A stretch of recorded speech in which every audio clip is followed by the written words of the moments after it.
Hello សួស្តីអ្នកនាងថ្ងៃនេះយើងយករឿងមួយភាសាស្រាប់អញ្ចឹងណាដែលរឿងនេះបានមានចំណងជើងថាការឆ្លងភពមកជួបបរិយារាជបុត្រភាពមួយអ្នកនាងមកជួយដល់សាច់រឿងអ្នកនាងកុំភ្លេចចូលចុច Subscribe ស្គាល់រូបយើងហ្នឹងដើម្បីមិនឲ្យអូនថ្មីតោះចូលសាច់រឿងអ្នកនាងតើនាង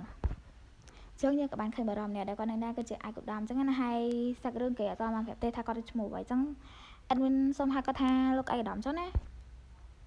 តើនាងអាចព្យាបាលខ្លារខិនរបស់ខ្ញុំបានទេខ្ញុំឬឆាប់ឆ្លើយនឹងសំណួរលោកឯកឧត្តមទៅសូមថ្វាយព្រះពរលោកឯកឧត្តមការស្រាវជ្រាវនេះអស់រយៈពេលច្រើនខែហើយគ្មាននរណាម្នាក់អាចព្យាបាលคลิกបានឡើយចឹងคลิกហ្នឹងគឺជាខ្លារខិនណាអ្នកគ្នាប្រសិនបើនាងមិនអាចធ្វើបានទេខ្ញុំនឹងឲ្យនាងបិទវាចោលទីទៅអាកន្លែងហ្នឹង admin ក៏ដឹងថាមានន័យថាមិនដែរព្រោះអីកម្មវិធីហ្នឹងគឺគេប្រាប់អញ្ចឹងហ្មងព្រោះអី admin ដល់កម្មវិធីឲ្យបបផែអញ្ចឹងណាអ្នកគ្នាចឹងហើយ admin ក៏សូវយល់អត្ថន័យនឹងដែរចឹងកំសាន្តទៅបាយមួយ admin តទៀតខ្ញុំខុសពីពួកគេសូមទុកចិត្តខ្ញុំម្ចាស់ចោះហើយផ្ដល់ឱកាសឲ្យខ្ញុំម្ចាស់ផងចោះលោកឯកឧត្តមមិនអីទេប្រសិនបើមានកំហុស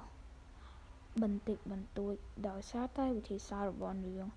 នឹងត្រូវចំណាយប្រាក់យ៉ាងច្រើនតើនាងដឹងទេខ្ញុំម្ចាស់យល់ហើយលោកឯកឧត្តមប៉ុន្តែតើខ្ញុំអាចតើខ្ញុំអាចសុំ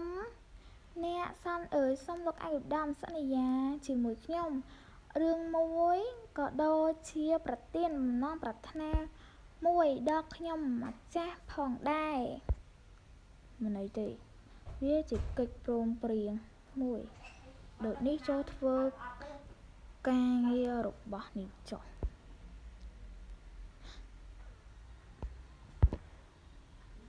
ម៉ារីយ៉ាយករបស់នេះទៅទុកនៅក្បែរបង្អួចវាពិតជាគួរឲ្យខ្លាចណាស់មិនអីទេលោកស្រីម៉ារីលោកស្រីម៉ារីលោកស្រីជាអភិជនតើលោកស្រីមកទីនេះដើម្បីអ្វីដែរម៉ារីយ៉ាខ្ញុំសុំទោសដែលបានធ្វើមានរឿងកើតឡើងនេះខ្ញុំបាននាំមកនៅបញ្ហាថ្មីមួយទៀតហើយម៉ារីហើយបើជាឈឺក្បាលខ្លាំងណាស់តើខ្ញុំត្រូវធ្វើមិនទៅបានជាចុះសាច់រឿងប្រឡំរូបមួយនេះកាលពីថ្ងៃនោះខ្ញុំបានឃើញកេះមួយ